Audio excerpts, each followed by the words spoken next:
अस्सलाम वालेकुम everyone, welcome back to Green Tech Solar Pakistan. Fawad, IMF की एक रिपोर्ट पढ़ी मैंने श्रीलंका के ऊपर और इजिप्ट के ऊपर, जिसमें वो उन दोनों को भी यही बात कर रहे हैं कि भाई अब आपकी जो सब्सिडीज हैं ये ज़रा ख़त्म करें और जितने की आप बिजली बना रहे हैं उतने की बनाएं। अब ये सिनेरियो तो ज़रा समझाएं मुझे कि जब पावर प्लांट्स लगाने की बारी आती है तो इन गरीब ममालिक को ये बोलते हैं कि तुम कोल से बना लो, जो पुराने ओल्ड टेक्नोलॉजी थी उससे उनको लगा देते हैं फर्नेस ऑयल से बिजली बनाने पे। अब जब लोगों से वो बिजली के बिल दिए नहीं जाते और गवर्नमेंट सब्सिडीज देती है तो वो एक मैसिव अमाउंट ऑफ डेट खड़ा हो जाता है उनके ऊपर। पैसे उनके पास पहले नहीं है। अब आईएमएफ से जिससे आपने कर्जे के पैसे पकड़ के वो प्लांट्स लगवा लिए हैं, अब आईएमएफ कहता है कि भाई सब्सिडी ना दो और वो 100 रुपए की क्या 200 रुपए की भी बिजली पड़ रही है तो 200 रुपए ही इस आवाम से निकलवाओ। तो ये क्या डिसीजन क्या है, क्या अकलमंदाना डिसीजन है और ये हो क्या रहा है? और ये सिर्फ पाकिस्तान का ही मसला नहीं है, ये तो सबके साथ ही यही हो रहा है। बिल्कुल आपने सही आइडेंटिफाई किया। अच्छा, उसमें एक तो जियो पॉलिटिक्स भी है, बट उसको सेटिसाइड कर देते हैं, उसको छोड़ देते हैं अभी हम। अगर आप एज अ होम ओनर आप अपने घर पे जो आप बिजली लेते हैं या जो आप राशन लेते हैं, आटा दाल चीनी चावल लेते हैं, आप जो भी एक्सपेंस करते हैं, अगर वो 5 रुपये में हो सकता है और आप उसको 50 रुपये में करवाते हैं तो कितने महीने चल पाएंगे आप? 50 रुपये कितने महीने आप जेब से भरते रहेंगे? बेशक आपका पड़ोसी आपको कहता हो कि 5 रुपये वाली चीज़ 50 रुपये में लिया करो, 5 रुपये वाली ना लिया करो, या क्वालिटी में फ़र्क आ जाए, उसकी परफॉर्मेंस में फ़र्क आ जाए, उसकी एफिशिएंसी में फ़र्क आ जाए, उसको बनाना 1 किलो आटे में आधा किलो की मट्टी मिलाई हुई हो और आप उसको लिए जा रहे हो, वो उतनी रोटियां ही ना बनती हो, या वॉटेवर फ्यूल की बात कर लें, आप कंजम्पशन फूड की बात कर लें, मेडिसिन की बात कर लें, किसी भी और आर्टिकल की बात कर लेंगे जो आपकी रिक्वायरमेंट हो। तो इधर भी यही सिनेरियो है कि आप अब आईएमएफ तो आप पे एक बॉडी है जो इम्पोज आपने अपने सर पे करी हुई है, जो आपको डिक्टेट करती है कि आपने काम इस तरह करना है। बट जो ये काम कर रहे होते हैं, जिसमें इस मुल्क के लोग आते हैं, इस मुल्क के डिसीजन मेकर्स आते हैं, वापडा आती है, बाकी नेपरा आती है, बाकी एजेंसीज आती हैं कि जिनका काम होता है कि अगर पावर की बात करें तो पावर किस तरह बनानी है, किस मैकेनिज्म से बनानी है, किस तरह उसके रेट्स रिवाइज करने हैं, किस तरह उसकी जो ऑप्टिमाइजेशन है प्रोडक्शन की वो करनी है, किस यूज़र को कितनी बिजली किस रेट पे देनी है। इंडस्ट्री वाले को 30 रुपये पे वारा नहीं खा रही, 100 रुपये की बिजली आप दे दें उसको, वो लेना ही छोड़ देगा। उसकी इंडस्ट्री बंद, शौकिया लेना नहीं छोड़ देगा, उसकी इंडस्ट्री बंद हो जाएगी। जब उसकी इंडस्ट्री बंद हो जाएगी वो क्या करेगा?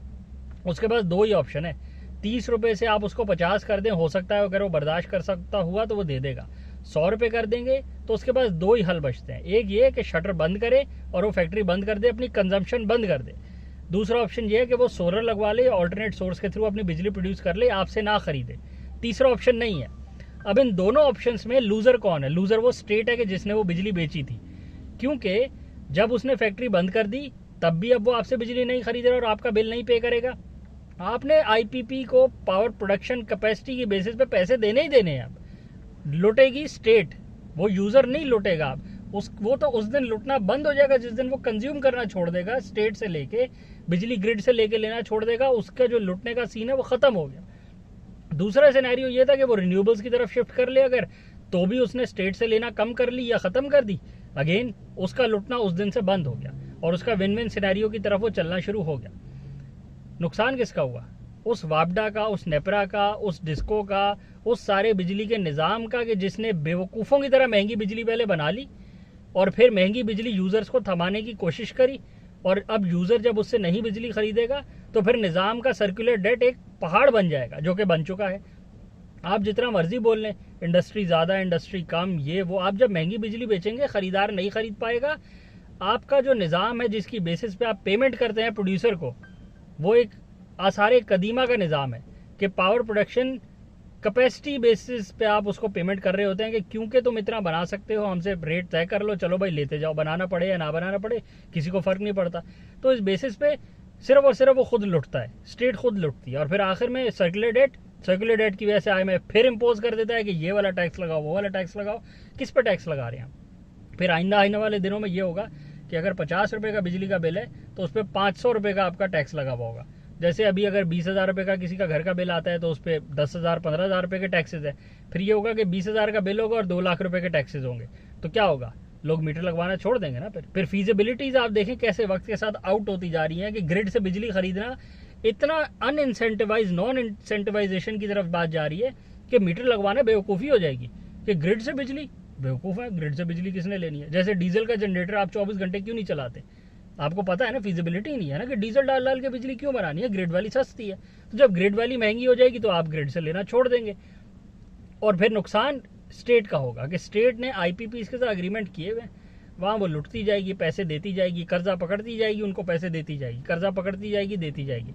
बिजली कंज्यूमर को वो दे भी नहीं पाएगी, सस्ती भी नहीं दे पाएगी, और वो जो मकरूज हुई हुई है वो मकरूज से मकरूज तर होती जाएगी। तो बस ये एक एंडलेस साइकिल है बेवकूफ़ों की, एंडलेस साइकिल, जिसमें खुद भी फंस गए हैं और मुल्क को भी फंसा दिया है। इसकी बहुत आसान से सोल्यूशन है, अगर आप थोड़ा सा समझें बैठ के। एक 20,000 तनख्वाह वाले बंदे को आप कह देंगे यार तुम 15-15 हज़ार रुपये जो है जाके ग्रोसरी किया करो हर हफ्ते, 10 दिन बाद जाके, और बोलेंगे वो सरवाइव कर लेगा, तो वो कैसे कर लेगा? आप मुल्क के साथ भी तो यही डिसीजन ले रहे हैं ना। आप कह रहे हैं कि यार कोई बात नहीं, बस बिजली है ना, बनाते जाओ, देखी जाएगी, इनसे नहीं लेंगे उधर से ले लेंगे, नहीं तो कर्जे से लेके पूरे कर देंगे, अगर नहीं भी देंगे पेमेंट है तो। इस तरह बात नहीं बनती। थोड़ा सा आराम से सोचें बैठ के कि कर क्या रहे हैं, ताकि जो काम हो रहा है उसमें कोई फायदा तो हो। ये थोड़ी कि काम बनाए काम करते रहे, बल्कि नुकसान वाला काम करते रहे। आप तो ऐसे बिजली बना रहे हैं सारे मिलके कि जैसे कोई मकसद ही नहीं है बिजली बनाना। ऑन दी अदर हैंड जो आपको कर्जा दे रहे हैं माशाल्लाह, वो भी कोई कितने प्लांट्स हैं जिन पे आप हैं, ये पूरी दुनिया ही उलट गई थी ये तो अभी थोड़ी देर में। अगर दुनिया ही उलट जाए तो काम कैसे चलेगा? दुनिया तो उल्टी पड़ी है भाई यहाँ पे। खैर मेरा ख्याल है इसको रैप अप करते हैं यहाँ पे। यही हालात है, हर जगह एक ही हालात है, सिर्फ पाकिस्तान कोई स्पेशल केस नहीं है, लेकिन हमारे थोड़े ज्यादा बुरे हालात हैं। मतलब हम अपने आप को निचले लेवल पे कंपेयर कर रहे हैं ना, हम अच्छे खासे ऊपर लेवल पे अपने आप को कंपेयर कर सकते हैं, पर हम बिल्कुल निचले जमीन के लेवल पे आके अपने आप को कह रहे हैं कि ये बस हमारे बुरे हालात हैं। बिल्कुल ऐसे ही है, कोई इतना मुश्किल नहीं है इसको ठीक करना। और अगेन इसमें बेवकूफ़ी किसी और तीसरे की नहीं है, अपनी अपनी सेल्फ इम्पोज्ड बेवकूफ़ियां हैं। जब हमारे पास बिजली नहीं थी और हमने प्लांट लगाने थे तो हम अच्छे प्लांट लगा सकते थे। आज अगर हमारी बिजली, हमें 100 रुपए की हमारी फैक्ट्री बंद हो रही है और हम सोलर नहीं लगा रहे, तो किसी पड़ोसी का तो कसूर नहीं है ना, अभी तो हमारा ही कसूर है। आप बोलते हैं मैंने बिजली अपनी जीरो कर ली है, उसके बाद कोई और चीज मुझे नहीं चलने दे रही फैक्ट्री, एक अलग सिनेरियो क्रिएट होता है। और हर चीज का जब तक ऑप्शन है, हर चीज की तब ऑप्टिमाइजेशन, तक आपको प्रिवेंटिव मेजर्स लेने हैं। आपको जब सर पे 100 रुपए की हो गई बिजली तब आप करने लगे हैं, तो परेशान भी तो इसीलिए हो रहे हैं ना। बिल्कुल, जिसने सोलर आज से 5 साल पहले लगवा लिया था, सुकून में तो है ना वो। बिल्कुल बिल्कुल ऐसे ही है। आज से 6 साल 7 साल पहले पाकिस्तान में 27-25 रुपीज़ का वॉट होता था पैनल्स का, सोलर पैनल्स का। 25 रुपए से 27 रुपए का वॉट होता था।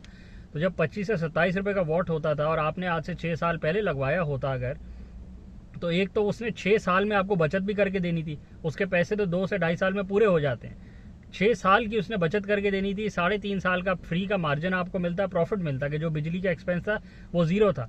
और ये काम आप आज से 6-7 साल पहले कर चुके बैठ चुके होते, और उसके बाद आप अपनी फैक्ट्री चलाने पे, उसकी प्रोडक्शन बढ़ाने पे, अपनी कमर्शियल एंटिटी का प्रॉफिट बढ़ाने पे, या अपने रेजिडेंशियल एक्सपेंसेस कर्टेल करके किसी और अच्छी मद में पैसे लगा रहे होते। आप तो इंटरनेशनल मार्केट से कम्पीट कर रहे होते ना, क्योंकि आपकी जो बिजली की कॉस्ट है वो तो जीरो हो चुकी थी। अब आप तो बाकी रॉ मटेरियल की कॉस्ट पे बाकियों के साथ खेल रहे होते। तो क्या बांग्लादेश, क्या इंडिया, आपको कोई मुश्किल ही नहीं होती आपके प्रोडक्ट को सेल होने में? तो कोई मुश्किल ही नहीं होती, क्योंकि आपका एक बड़ा चंक जो है वो उसकी कॉस्ट ही नहीं है इसमें। बिल्कुल ऐसे, आप वो जीरो कर चुके हैं ऑलरेडी। बिल्कुल ऐसे। एंटिसिपेशन जो कि हमसे नहीं होती वो हमें करनी चाहिए। पहले से सोचना चाहिए कि अगले 5 सालों में हम कहाँ मार खा सकते हैं, ताकि हम कम्पीट भी करें तो इंटरनेशनल लेवल पे करें, बजाय इसके कि हम आपस में पाकिस्तान में बैठे हुए एक दूसरे से कम्पीट करते रहें। एक दूसरे को देखते देखते सब डूब जाते हैं। जब सोलर लगाना है तो अब मेरा पड़ोसी लगवाएगा ही तो मैं भी लगवाऊंगा, वरना मैं भी नहीं लगवाऊंगा। तो इस सोच में तो हम पड़ोसी के साथ रेस लगा के बैठे हैं ना, जबकि हमारा जो प्रोडक्ट है वो दुनिया में बिक सकता है। बिल्कुल ऐसे। तो इतना जब छोटा सोचते हैं तो तभी हम मार खा जाते हैं बैठ के। जहां मुल्क पीछे चल रहा है वहां आप इंडिविजुअल लेवल पे अपनी वर्किंग करके उस चीज़ को ठीक कर लें, ताकि जो आपकी चीज़ें चल रही हैं, जो आपके फैक्ट्रीज को नुकसान मिल रहा है, जो आपकी कमर्शियल एंटिटी की वायबिलिटी आउट हुई है, वो सीधी हो जाए। क्योंकि आपकी फैक्ट्री आप ही ने चलानी है, आपकी कमर्शियल एंटिटी आप ही ने चलानी है, आपके घर का बिजली का बिल आपने खुद ही देना है, वो स्टेट ने नहीं देना। वो जो PM रिलीफ वो जो लग के आता है वो एक दफ़ा आ जाता है, उससे ज़्यादा वो आ नहीं सकता। वो 10 दफ़ा डालेंगे तो उसका भी कर्जा पकड़ के डाल रहे होंगे, उस पे तो रिलाई करना छोड़ दें। वो एक नया कर्जा स्टार्ट हो जाएगा, जो पहले हमेशा स्टार्ट होता है सब्सिडीज देने के चक्करों में, जो कि अब देने भी नहीं दे रहे। और वो जो देते हैं उससे भी किसी को खास खातिर खा फायदा नहीं होता। वो कर्जा ही लेके दे रहे होते हैं, तो वो कर्जा आज नहीं देना होता, वो 50 साल कर्जा ले लेते हैं, उस पर सूद भी लगा देते हैं, और वो कर्जा कभी उतरता ही नहीं है। ऐसा वीडियो को रैप अप करते हैं। आज के लिए चैनल को लाइक करें, सब्सक्राइब करें, ज़्यादा शेयर करें, कॉमेंट्स में अपनी राय का इज़हार करें कि क्या हल है सारी सिचुएशन का।